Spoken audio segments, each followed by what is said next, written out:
Morning to all.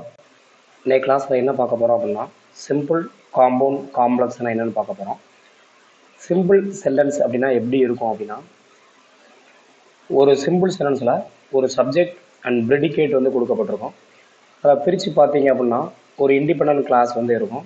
Independent class அப்படிங்கிறது நமக்கு நல்லாவே தெரியும். இட் கிவ்ஸ் கம்ப்ளீட் மீனிங் சொல்கிறாங்க. அப்போ சிம்பிள் சென்டென்ஸ் எப்படி இருக்கும் அப்படிங்கிறத பாருங்கள். ஐ பாட் ஏ பென். ஒரு இன்ஃபர்மேஷனோ ஏதோ ஒரு தகவலை நமக்கு கொடுக்கும். அதை வந்து ஒரு சப்ஜெக்ட் இருக்கும் அண்ட் ப்ரெடிகேட் இருக்கும். சப்ஜெக்ட்னா வந்து பார்த்தீங்கன்னா எழுவான்னு சொல்லுவாங்க. ப்ரெடிகேட் வந்து அதனால் ஏற்பட்ட ரெஃப்ளெக்ஸ், அதாவது விளைவு. அப்போ இதை நம்ம கிளாஸ்ன்னு பார்த்தீங்க அப்படின்னா இண்டிபெண்டன்ட் கிளாஸ், தன்னிச்சையாக செயல்படக்கூடிய இண்டிபெண்டன்ட் கிளாஸ்ன்னு சொல்கிறாங்க. சிம்பிள் சென்டென்ஸை தமிழில் வந்து பார்த்தீங்கன்னா தனி வாக்கியம் அப்படின்னு நம்ம சொல்லலாம். அப்போ காம்பவுண்ட் சென்டென்ஸ்னால் என்ன அப்படின்னா, ரெண்டு இண்டிபெண்டன்ட் கிளாஸஸை, அதாவது கோஆர்டினேட் கன்ஜங்ஷன், நல்லா புரிஞ்சுக்கோங்க.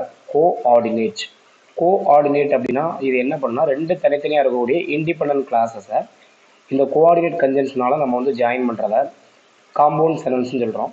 இதை சிம்பிளாக நீங்கள் ஞாபகம் வச்சுக்கிட்டதுக்கு ஃபேன் பாய்ஸ் அப்படின்னு சொல்லி ஒரு டிப்ஸ் கொடுக்குறாங்க. ஃபேன்னா என்ன அப்படின்னா F means for, A means and, N means nor, but means B means but, O means or, yet means Y means yet, S means so. இப்போ ஃபார் அப்படிங்கிறது வந்து பார்த்தீங்கன்னா ஒரு ரீசனை குறிக்கும். அண்டுங்கிறது அடிஷன் சொல்லுவாங்க. நாருங்கிறது நெகட்டிவ் அடிஷன் சொல்கிறாங்க. பட் அப்படிங்கிறது கான்ட்ராஸ்ட், ஆர் அப்படிங்கிறது அல்டர்னேட்டிவ், எட்டுங்கிறதும் எட்டுங்கிறது கான்ட்ராஸ்ட், ஸோ அப்படிங்கிறது ரிசல்ட் கான்சிக்வன்ஸ்னு சொல்லுவாங்க. அப்போ ஒரு காம்பவுண்ட் சென்டென்ஸில் ரெண்டு தனித்தனியாக இருக்கக்கூடிய இண்டிபெண்டன்ட் கிளாஸஸை கோஆர்டினேட் கன்ஜங்ஷனால் நம்ம ஜாயின் பண்ணுறோம். கோஆர்டினேட் கன்ஜங்ஷனை சிம்பிளாக நம்ம ஞாபகம் வச்சுக்கிட்டதுக்கு ஃபேன் பாய்ஸ் அப்படிங்கிற வேர்டு நம்ம ஞாபகம் வச்சுக்கலாம். எக்ஸாம்பிள் பாருங்கள்.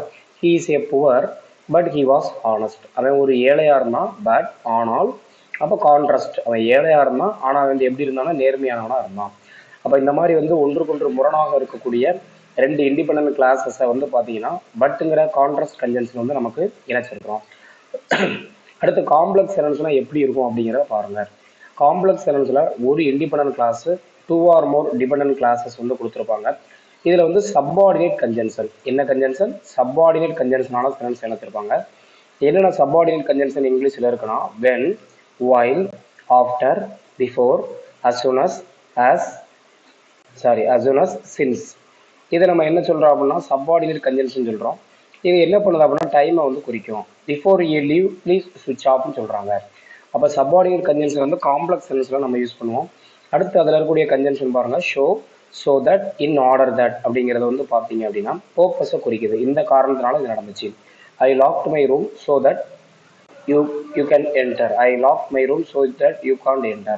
அடுத்து பிகாஸ், சின்ஸ், as, for அப்படிங்கிறது வந்து என்ன பண்ணுதுன்னா ரீசனை வந்து குறிக்குது. Since you did not submit your homework you will not get good marks அப்படின்னு சொல்லி சொல்கிறாங்க. ஈவன் தோ, அல்தோ, கான்ட்ராஸ்ட் அப்படிங்கிறது எட்டுங்கிறது வந்து பார்த்தீங்கன்னா கான்ட்ராஸ்ட்டை குறிக்குது. சரியா? தோ ஹி வாஸ் புவர், நம்ம காம்பவுண்டில் ஒரு சென்டென்ஸ் பார்த்தீங்களா, அதே காம்ப்ளெக்ஸ் எப்படி எழுதியிருக்காங்கன்னு பாருங்கள். Though he was poor he was honest. unless provided that ifங்கிறது கண்டிஷனை குறிக்குது. if you work hard you will pass, unlessங்கிறது நெகட்டிவ். அப்போ unless you wear ID card you will not allowed to write exam. Thank you.